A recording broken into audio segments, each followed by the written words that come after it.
श्री राम अयोध्या अक्षत निमंत्रण यात्रा आज प्राचीन हुड़िया जैतपुर धाम पहुंची, जहां धाम के महंत महामंडलेश्वर रामेश्वर दास ने यात्रा का फूल मालाओं से जोरदार स्वागत किया। शोभा यात्रा विभिन्न गांव से होकर हुड़िया जैतपुर धाम पहुंची। गांव-गांव में शोभा यात्रा का भव्य स्वागत किया गया। फूल मालाओं तथा आतिशबाजी से ग्रामीणों ने शोभा यात्रा का स्वागत किया। इस मौके पर भव्य कलश यात्रा भी निकाली गई, जिसमें सैकड़ों की संख्या में महिलाओं ने अपनी भागीदारी सुनिश्चित की। करीब आधा किलोमीटर तक की शोभा यात्रा निकाली गई, जिसमें ग्रामीणों ने बढ़ चढ़कर भाग लिया। ताराचंद प्रधान जैतपुर, अनीता मोहित सरपंच हुड़िया, कृष्ण थाईदास कुंड, सुधीर मास्टर सिद्रावली, लक्ष्मण सिंह रामनिवास, डॉक्टर सानू राजकुमार, कैलाश कला विभाग प्रांत प्रचारक मनोज, जिला सेवा प्रमुख व लक्ष्मी नारायण शर्मा सहित अनेक गणमान्य लोग मौजूद रहे। इस मौके पर महामंडलेश्वर रामेश्वर दास ने कहा कि 22 जनवरी का दिन 500 वर्षों के बाद आया है। ये दिन हिंदुओं के लिए गौरव का दिन है। उन्होंने कहा कि 22 जनवरी को अयोध्या में श्री राम प्राण प्रतिष्ठा कार्यक्रम आयोजित किया जा रहा है। उस दिन पूरे देश में दीपावली जैसा पर्व मनाया जाएगा। उन्होंने सभी से आह्वान किया कि 22 जनवरी को दिन भर गाँव के सभी मंदिरों में पूजा पाठ तथा हवन किया जाएगा तथा रात को दीपक उत्सव मनाया जाएगा। उन्होंने सीसी कहा कि तुष्टीकरण की राजनीति के चलते रामलला को कई वर्ष तक टेंट में रहना पड़ा। अब वो दिन आ चुका है कि जब भगवान रामलला 500 वर्ष बाद नवनिर्मित मंदिर में विराजमान होंगे। उन्होंने कहा कि आज पूरे देश के साथ पूरे क्षेत्र में भी उत्सव का माहौल है। प्रधानमंत्री नरेंद्र मोदी के नेतृत्व में देशवासियों की आस्था पूरी हो रही है।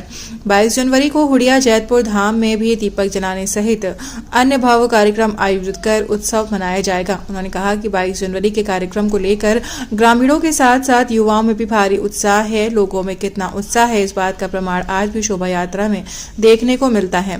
आज से घर घर में अक्षत निमंत्रण दिया जाएगा। उन्होंने कहा कि भगवान रामलला 22 जनवरी 2024 को दोपहर 12:30 तक अभिजीत मुहूर्त में नवनिर्मित मंदिर में विराजमान होंगे। रावण का वध करने के बाद जब भगवान श्री राम अयोध्या लौटे थे तो देश भर में दीपक जलाकर खुशियां मनाई गई थीं। ऐसे में जब रामलला की प्राण प्रतिष्ठा हो तो देश ही नहीं विदेशों में भी दीपावली मनाने की तैयारी चल रही है। उन्होंने कहा कि उन्हें भी प्राण प्रतिष्ठा कार्यक्रम में शामिल होने का निमंत्रण प्राप्त हुआ है। ये उनके लिए बहुत ही गौरव का पल है।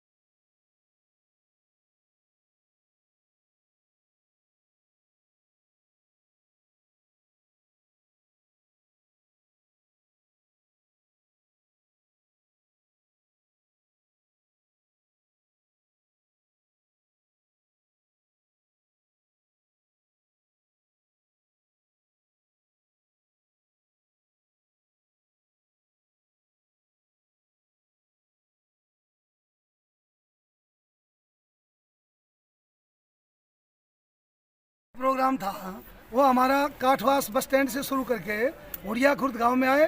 उड़िया खुर्द से हम उड़िया कला गांव में आए। उड़िया कला से कलश यात्रा लेकर के जैतपुर श्री श्याम मंदिर धाम पे गए और वहां से 151 महिला, हमारे गांव से 151 उड़िया कला से ये कलश यात्रा लेकर के हम बाबा दयाल मंदिर में पधारे।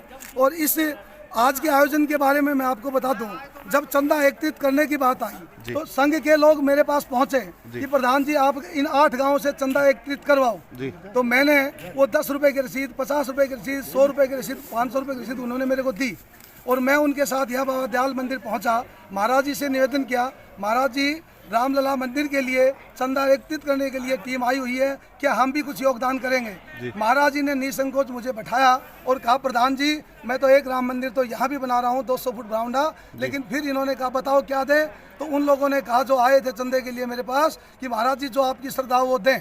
तो महाराज जी ने एक का माना, हमने सोचा 100 की पर्ची कट गई, लेकिन महाराज जी ने 1,51,000 रुपए की उस टाइम पर्ची कटवाई और कहा कि पूरे 8 गांवों की पर्चियों के साथ मैं प्रधान जी के साथ जाऊंगा और पैसे एकत्रित करके भेजेंगे। यहाँ 8 गांवों का पैसा हमने महाराज जी के मार्गदर्शन में एकत्रित किया और नीमराना जाकर के संघ के लोगों के पास जमा कराया और उसका परिणाम ये रहा कि आज महाराज जी को पूरे अलवर जिले में बाबा दयालदास जी मंदिर श्री सीताराम के नाम से एकमात्र निमंत्रण अयोध्या जाने का मिला है। जिस चिट्ठी को मैंने पढ़ करके देखा बड़ा गौरवान्वित हुआ और उसमें बड़ी गाइडलाइनें दे रखी हैं कि मात्र एक महामंडलेश्वर महंत रामेश्वर दास महाराज जी आए, उनकी सारी व्यवस्थाएं रहेंगी, उनके साथ उनका कोई बॉडीगार्ड, कोई सेवक, कोई नहीं आ सकता, और उनमें सारी रीति नीति लिख रखी है। और हमारे पास जो अक्षत आए हैं, जो एक एक पर्चे आए, वो घर घर हम बांटने का काम करें। क्या आपका संदेश है? आज का प्रोग्राम जो श्री रामलला की मूर्ति की प्राण प्रतिष्ठा 22 जनवरी को होने जा रही है, उसके उपलक्ष्य में हम घर घर जाकर और अपने गांव की जनता को संदेश देना चाहते हैं कि भाई रामलला की मूर्ति की स्थापना होगी, प्राण प्रतिष्ठा होगा, भव्य मंदिर होगा, जहाँ कभी किसी टाइम में बाबर के द्वारा वहाँ पर मस्जिद निर्माण कर दिया गया था। इसी उपलक्ष्य में आज का जो था हमारा सभी को निमंत्रण देने का कार्य था। मुख्य रूप से जो हम घर घर जाकर चावल देंगे, अक्षत देंगे और इस उमंग में भरेंगे कि जैसे ही प्राण प्रतिष्ठा 22 जनवरी को हो अयोध्या के अंदर, तो उसी अयोध्या के उपलक्ष्य पर प्रत्येक घर में एक पूरे देश के अंदर एक संदेश आए कि जो भगवान श्री राम जी थे वो 14 वर्ष के बाद में वनवास से लौट कर आए थे। वैसा ही माहौल अब हमारे लिए गर्व की बात होगी कि भाई जो 550 साल के अंदर इस प्राण प्रतिष्ठा का और इस भव्य मंदिर के निर्माण जो होने जा रहा है, उसके लिए ये संदेश हमारा गांव वालों को था। 22 तारीख के लिए क्या लोग आपके भक्तों को संदेश होगा? किस तरह से कार्यक्रम रहेंगे आपके?